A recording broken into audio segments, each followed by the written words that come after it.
ಕೋಲಾರದ clock tower ಯಾಕಿಷ್ಟು ವಿವಾದ? ಸ್ನೇಹಿತರೆ ನಮಸ್ಕಾರ. ಕೆಲವು ದಿನಗಳಿಂದ ನಮ್ಮ ರಾಜ್ಯದ ಮಂಡ್ಯ ಜಿಲ್ಲೆಯಲ್ಲಿ ಇರುವಂತಹ ಕೆರಗೋಡುವಿನಲ್ಲಿ ಆಗುತ್ತಿರುವ ಹನುಮ ಧ್ವಜದ ವಿವಾದ ಇಡೀ ರಾಜ್ಯಕ್ಕೆ ವ್ಯಾಪಿಸುವ ಲಕ್ಷಣ ಕಾಣಿಸುತ್ತಿದೆ. ಅದರಲ್ಲೂ ಒಂದಲ್ಲ ಒಂದು ವಿಷಯಕ್ಕೆ ಸುದ್ದಿಯಲ್ಲಿರುವ ನಮ್ಮ ಕೋಲಾರದ ಕ್ಲಾಕ್ ಟವರ್ ಮೇಲೂ ಇದರ ಪರಿಣಾಮ ಬೀರಿದೆ.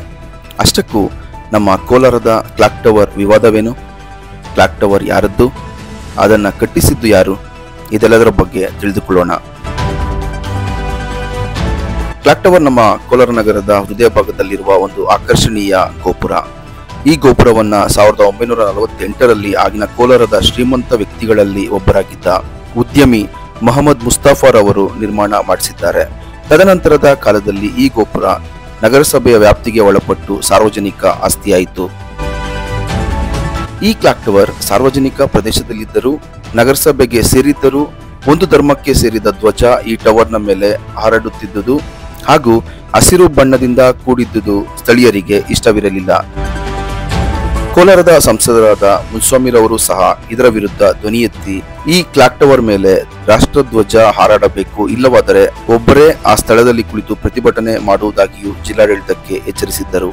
ಆಗ ಎಚ್ಚೆತ್ತ ಜಿಲ್ಲಾಡಳಿತ ಸ್ಥಳೀಯ ಮುಖಂಡರ ಜೊತೆ ಚರ್ಚೆ ನಡೆಸಿ ಮಾರ್ಚ್ 19, 2022ರಂದು ಈ ಕ್ಲಾಕ್ ಟವರ್ಗೆ ತ್ರಿವರ್ಣ ಬಣ್ಣವನ್ನ ಬಳಿದು ನಂತರ ರಾಷ್ಟ್ರಧ್ವಜವನ್ನ ಆರಿಸುವಂತಹ ಪ್ರಯತ್ನ ಮಾಡಿ ಅದು ಯಶಸ್ವಿಯಾಯಿತು.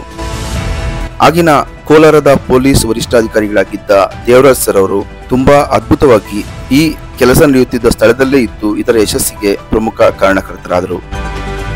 ಇದೆಲ್ಲ ಮುಗಿದು ಅಲ್ಲಿ ಶಾಂತಿಯಾಗಿ ಕ್ಲಾಕ್ ಟವರ್ ಇದೆ ಎನ್ನುವಾಗ ಈ ಕ್ಲಾಕ್ ಟವರ್ ಮೇಲಿರುವ ಅರ್ಧ ಚಂದ್ರಾಕೃತಿಯ ಸಂಕೇತವನ್ನ ತೆಗೆಯಬೇಕಾಗಿ ಸಾಮಾಜಿಕ ಜಾಲತಾಣಗಳಲ್ಲಿ ಚರ್ಚೆಗಳು ಆರಂಭವಾಗಿವೆ. ಇದು ಸಾರ್ವಜನಿಕ ಆಸ್ತಿ, ಹಾಗಾಗಿ ಇಲ್ಲಿ ಯಾವುದೇ ರೀತಿಯ ಸಂಕೇತ ಬೇಡ ಎಂಬುದು ಕೆಲವರು ಹೇಳುತ್ತಿದ್ದರೆ, ಅದನ್ನು ಕಟ್ಟಿಸಿದ್ದು ಮುಸ್ತಫರ್ ಅವರು, ಹಾಗಾಗಿ ಅಲ್ಲಿ ಆ ಸಂಕೇತ ಇರಬೇಕು ಎಂಬುದು ಕೆಲವರ ವಾದ.